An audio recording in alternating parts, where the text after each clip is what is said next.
Hi, I'll share my thoughts about the show after the recap. Anyway, the story goes as follows. Daisy Jones and the Six were one of the biggest bands in the world in the 70s, and one day they played a sold-out show after their platinum record, and that was the last show they ever played. They broke up. Nobody in the band ever spoke about what happened until 20 years later in the present day, where the band members have agreed to sit for individual interviews about that time. Billy and Daisy appear to not be in contact because he asks the interviewer, Daisy agreed to do this? Daisy thinks back on her childhood in LA, the daughter of very wealthy parents, but she was quite lonely. Her mother didn't really nurture her talents as a singer either, and she told Daisy as a little girl that nobody should have to hear her. In her teens, she sneaks into a show and she's mesmerized by the band playing and the general atmosphere of the place. At one point, one of the much older members of the band invites Daisy to his hotel room, and it's implied that she was likely taken advantage of by him because he brought her there under the guise of meeting the band. Throughout the years, she makes it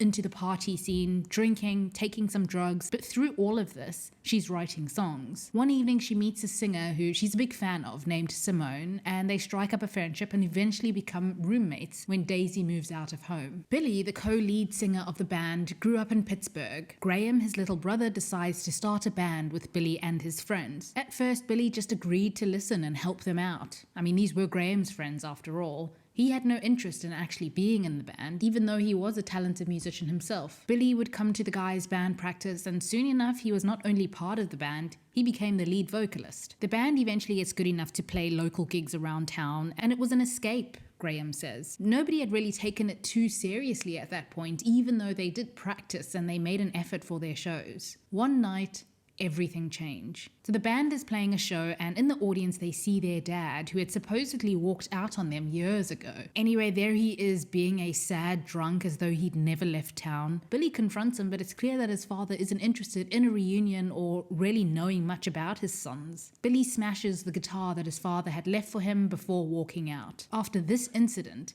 that's when Billy gets the drive, and he and the band decide that they're going to be big. They're going for this. Billy meets a woman named Camilla in a laundromat one day, and they quickly start dating. Their first road bump comes when one of the guys in the band tells the rest of them that he got into college and he's going off to dental school, so he leaves the band.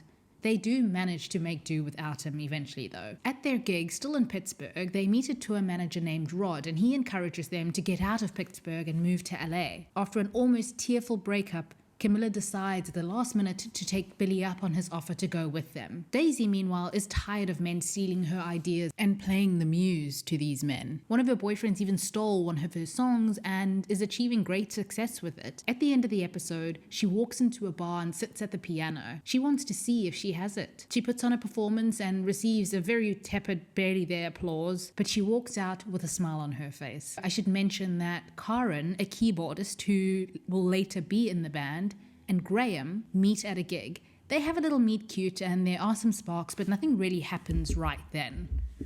In episode 2, the band shows up at Rod's place when they get to LA, and at first they think that he's going to guide them and help them out, but he says that he isn't a band manager, he's a tour manager. He will, however, make one call to the owner of a bar on the Strip to help them out. They call Karen then and ask her to be in the band. They'd seen her play with her band before, and since the band that she was in is kind of going nowhere slowly, she decides to join Billy and the guys in LA. The band finds a rundown home and they spend their first 8 or 9 months playing a bar on the Strip where hardly anyone sees them, but this is where they say they first fell in love as a band. They don't get paid anything, but it still has a very good old days vibe to it. Teddy Price is a music producer type, and he walks into a bar one day where Daisy and Simone are performing. He and Daisy get to talking and he gives her his card and he tells her that with a little shaping he could really help her career. She walks away saying that she doesn't need to be shaped. Billy later runs into Teddy outside of a store and manages to get a meeting. Before that though, one day Karen comes up with the name of the band, thinking it's time for a change. She suggests that they call themselves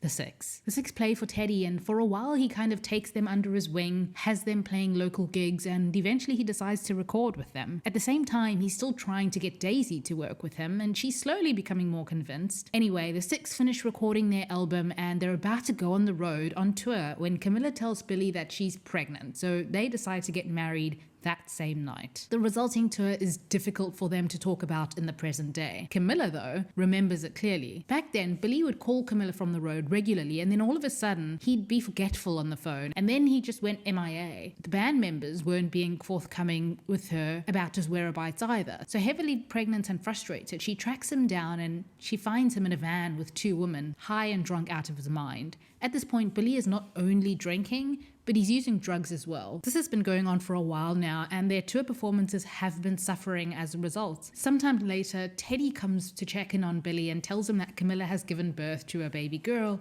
and takes him to meet his daughter. But Billy doesn't want to get out of the car. He's ashamed, and he says that he can't have Camilla see him that way. At the end of the episode, we see Camilla alone with her baby in the hospital room. In episode 3, Daisy takes her music to Teddy, and he agrees to work on a record with her after hearing one of the songs she'd been working on. You see, his previous constructive criticism was that she didn't write whole songs. Meanwhile, Billy has come out of rehab and he meets his daughter for the first time. Camilla reveals that her mother has been staying with him, helping with the baby. She's encouraging a relationship between him and his daughter, but she's careful with him after he'd broken her heart. Turns out the label dropped them a week after their tour, before Billy went off to rehab, and they had to pay back their advance. So at that point, they were back at square one. Worse in some ways. Eventually, Billy tries to tell Graham that he's done with the band, but Graham isn't hearing it. Teddy stops by to talk to Billy and tells him he's happy the rehab seems to be taking, because it doesn't always, and that Billy made the right decision to focus on family. It does seem genuine here, because even though the band would have made him money, Teddy does care about Billy. They are close. The band holds auditions then for a new lead vocalist. It doesn't go well, so Eddie decides that maybe he can do it. He has a really, really good voice, and I buy it. He doesn't have that same swagger that Billy does. It's a very different vibe, but I don't like it any less. It's good. One day, Billy suggests to Camilla that they move back to Pittsburgh. They could be closer to their parents, and he seems done with LA life. He says he's too weak to be around it all. She tells him that she didn't just move to LA for him. She moved there with him. That it's time that he picks up his kid, and she asks him what he's so afraid of. He's scared of messing things up, but he finally holds his daughter, and from then on, they're a really happy little family. One day, Billy asks the band if he could play them a song. Eddie doesn't want to hear it at first. He says that Billy can't just quit and walk back in like nothing happened. Eventually, though, they agree, and he takes the song to Teddy, who tells him that he burned a lot of bridges when he dropped out of the tour. The label ends up passing on the song too. One day when Teddy is meeting with Daisy, she hears Billy's song playing in the background and she takes an interest in it. Suddenly then, Teddy's idea, they're in the recording studio, the Six and Daisy, but it's Billy and Daisy who will be recording lead vocals on the song as a kind of duet. This is the first time I really felt something on the show, when they finally sang together. Well, apart from Billy's recovery scenes and the ones with his daughter. The build-up hasn't really been exciting up until now, but here we are. At first, Daisy and Billy have differing visions for the song. It is Billy's song, but it's too simple, she says. It sounds like a speech when it should be a conversation about guilt and redemption. He's not happy about this, but they go with her reworked version of his song, and it sounds magical. I'm not a fan of bands like Fleetwood Mac, who this band is kind of modeled after, but I really liked this. Later on the phone, Billy tells Camilla that the recording session was a nightmare. He's still in denial, but when Daisy comes home, she tells her roommate Simone that was probably the best day of her life. And that was episodes 1 to 3 of Daisy Jones and the Six. So I've seen people rave about the book and the audio book on which the show is based, and I had never planned on reading it, and I probably wouldn't have watched the show had it not been for Riley Keough. I would watch her in anything. Also, Sam Claflin and Suki Waterhouse, who I really enjoy as an actress, are in this, and it brought back memories of Love, Rosie. Seeing Timothy Oliphant is always a good time, and I really liked the guy who played Teddy. So basically it was the actors more than the story that drew me to this. As I said, it only really picks up during the second half of the third episode. This got me thinking about another show about a band, We Are Lady Parts, an excellent show by the way, but with that show, you're really invested in all of the characters' separate journeys even before they become a band. But with Daisy Jones and the Six, I found myself wanting to get through all of that rather quickly. The actors are all really, really good, but maybe they were let down by the writing on the show.